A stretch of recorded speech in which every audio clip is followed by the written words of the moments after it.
खेड तालुक्यातील निमगाव खंडोबा येथे new home minister खेळात रंगली पैठणी कार्यक्रम उत्साही वातावरणात संपन्न झाला। या कार्यक्रम रेटवडी पंचायत समिती गणातील उमेदवारचे प्राध्यापक अशोक उर्फ बापूसाहेब निवृत्ती चौधरी पाटील यांच्या मित्र परिवाराने आयोजित केला होता। प्रथम क्रमांक फ्रीज मानाची पैठणी, द्वितीय क्रमांक टीव्ही, तृतीय क्रमांक कूलर, चतुर्थ क्रमांक सोन्याची नथ, पाचवा क्रमांक ओव्हन, सहावा क्रमांक ब्लेंडर, सातवा क्रमांक टेबल फॅन, आठवा क्रमांक इलेक्ट्रिक शेगडी, नववा क्रमांक होम थिएटर, दहावा क्रमांक इस्त्री। सहभागी झालेल्या सर्व महिलांना आकर्षक बक्षिसे देण्यात आली। उपस्थित महिलांमध्ये लकी ड्रॉ पद्धतीने आकर्षक बक्षीस देण्यात आले। यावेळी निमगाव आणि सर्व परिसरातील महिला मोठ्या संख्येने उपस्थित होत्या। यावेळी निमगाव गावातील अनेक संस्थांचे आजी-माजी पदाधिकारी, ग्रामस्थ, महिला मोठ्या संख्येने उपस्थित होत्या। सर्व महिलांनी आणि ग्रामस्थांनी पंचायत समिती गणातील उमेदवारास सदिच्छा आणि शुभेच्छा दिल्या। उमेदवार प्राध्यापक अशोक उर्फ बापूसाहेब चौधरी पाटील यांनी सर्व विजेत्या महिलांचे अभिनंदन केले आणि सांगितले की हा कार्यक्रम माझ्या मित्र परिवाराने आयोजित केलेला आहे। आपल्या सर्व पंचायत समिती गणात हा होणार आहे। तसेच त्यांनी मार्गदर्शन करताना सांगितले की हा मतदारसंघ माझ्या नात्या गोत्यातील मित्र परिवाराचा असून मी कायम सगळ्यांच्या सुखदुःखात सहभागी होत असतो। त्यामुळे सर्वजण मला भविष्यातील निवडणुकीत भरघोस मतदान करून निवडून आणणार आहेत अशी अपेक्षा बाळगतो आणि होम मिनिस्टर कार्यक्रमात भाग घेतल्याबद्दल सगळ्यांचे आभार आणि धन्यवाद। तसेच ज्या कार्यक्रमाला रेटवडी वावगाव गटातील उमेदवार सौ अश्विनीताई राजेंद्र पाचारणे यांनी उपस्थित राहून शुभेच्छा दिल्या। सर्व मतदार बंधू भगिनींनी भरघोस मते देऊन आमचा विजय करून गटाची आणि गणांची सेवा करण्याची संधी द्यावी अशी अपेक्षा व्यक्त केली। प्रसिद्ध निवेदक श्री के डी कड यांनी या कार्यक्रमाचे उत्तम सूत्रसंचालन आणि आभार प्रदर्शन केले। पण तोच निश्चय केलेला आहे की येणाऱ्या काळामध्ये तरुण पिढीला, तरुण माझ्या महिला भगिनी असतील, महिला भगिनींना रोजगार उपलब्ध करून देण्याचं काम मी घेणार आहे। माझ्या तरुण बंधूंना प्रत्येकाला व्यावसायिक बनवण्याचं, कारण की मला 2009 मध्ये मी पाचारणे कुटुंबामध्ये लग्न करून आले आणि माझ्या पाठीशी त्यांनी साथ दिली।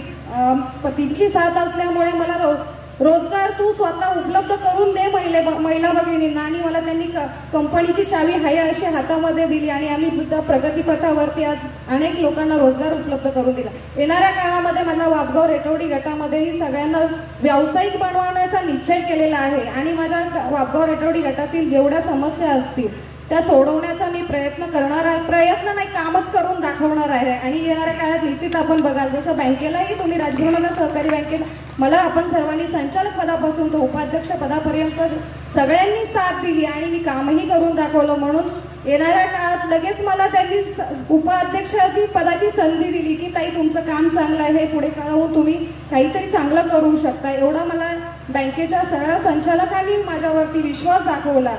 आणि खरं सांगू इच्छित आहे की माझी बहीण ह्या निमगावमध्ये राहते आणि मला अत्यंत आनंद होतो की माझी बहीण इथे राहते, म्हणजे हा माझा परिवार आहे आणि हे नात्याने गुंफलेलं हे निमगाव। आणि कुलदैवताचा आशीर्वाद तर सगळेच आपण घेत असतो। जेव्हा कुलदैवताचा आशीर्वाद घेताना बहिणीकडे जातो ते माझं कुटुंब आणि ह्या निमगावमध्ये मी सातत्याने येत असते आणि येणाऱ्या काळामध्ये मला काम करण्याची संधी द्यावी मी अशी मनापासून आपल्या सर्वांकडे अपेक्षा। येत्या नजीकच्या काळामध्ये जिल्हा परिषद आणि पंचायत समितीच्या निवडणुका होऊ घातलेल्या आहेत आणि त्या निमित्तानं सर्वच उमेदवार आपापल्या परीने जनसामान्यांकडे जाण्याचा प्रयत्न करतोय। आज निमगाव गावामध्ये आमचं सर्वांचं स्वागत झालं, आमचा सन्मान केला। त्याबद्दल सुरुवातीलाच मी माझ्या वतीनं आणि अश्विनीताई पाचारणे यांच्या वतीने आपल्या सर्वांना धन्यवाद देऊ इच्छितो। खऱ्या अर्थानं रेटवडी वापगाव गणामध्ये अनेक जण आपले आशीर्वाद मागण्यासाठी या ठिकाणी येतात। माझ्या दृष्टीनं निमगाव म्हणजे माझंच गाव आहे अशा प्रकारची भूमिका माझी सातत्याने असते। प्रत्येकाचं आपल्या गावावरती प्रेम असतं, परंतु माझं गावाप्रमाणे शेजारी आणि तालुक्यातल्या तमाम जनतेच्या माध्यमातून मला या ठिकाणी सांगायचंय की कोणत्याही गावामध्ये गेलो तर जीवाभावाची माणसं त्या ठिकाणी पाहायला मिळतात. आज निमगावमध्ये जर आलो तर हा सर्व कार्यक्रमाचं आयोजन संपूर्ण निमगाव गावातील ग्रामस्थ आणि आमच्या युवा मंचाने या ठिकाणी केले. अतिशय देखण्या स्वरूपामध्ये खेळ पैठणीचा हा कार्यक्रम आपल्या उपस्थितीने या ठिकाणी संपन्न होतोय. हा गावचा विस्तार मोठा आहे, या ठिकाणी अनेक वस्त्या आहेत, परंतु हा कार्यक्रम पाहण्यासाठी, या कार्यक्रमामध्ये भाग घ्यावा या इच्छेनं आपण सर्वजण लहान मुलांना सुद्धा घेऊन सर्व आमच्या माता भगिनी या ठिकाणी उपस्थित आहेत. आमचे तरुण वर्ग या ठिकाणी उपस्थित आहेत. तशाच पद्धतीने ज्येष्ठ मंडळी देखील या कार्यक्रमाला उपस्थित आहेत. त्याचं कारण आमच्यावरती असणारं प्रेम, आमच्यावरती असणारी त्या ठिकाणी असणाऱ्या सदिच्छा देण्यासाठी आपण सर्वजण या ठिकाणी आहात. याचं अंतःकरणापासून मी आपल्या सर्वांचं पुन्हा एकदा हार्दिक स्वागत करतो. मागच्या काळामध्ये आमच्या गणामध्ये निमगाव गाव नव्हतं, परंतु तरी सुद्धा या गावातली माणसं माझी माणसं आहेत आणि म्हणून प्रत्येकाच्या सुखदुःखाला उपस्थित राहिलं पाहिजे. माणुसकी म्हणून माणसं जपण्याचं काम मी सातत्याने या ठिकाणी आजपर्यंत केलंय. नात्याच्या पलीकडची माणसं जोडण्याचं काम मी आजपर्यंत या ठिकाणी केलंय. 33 वर्ष हुतात्मा राजगुरू महाविद्यालयामध्ये पवित्र क्षेत्रामध्ये ज्ञानदानाचं काम या ठिकाणी मी केलंय. माझ्या गावचा जर विचार केला तर वयाच्या 26व्या वर्षी गावच्या सर्व कार्यकर्त्यांच्या समवेत सर्वांच्या सहकार्यानं शिक्षण संस्थेची स्थापना केली आणि साने गुरुजी विद्यालय त्या ठिकाणी सुरू केलं. आज अनेक विद्यार्थी अनेक पातळीवरती त्या ठिकाणी प्रशासकीय दृष्टीने देखील अनेकांनी शिक्षण घेऊन त्या ठिकाणी संधी मिळवलेली आहे.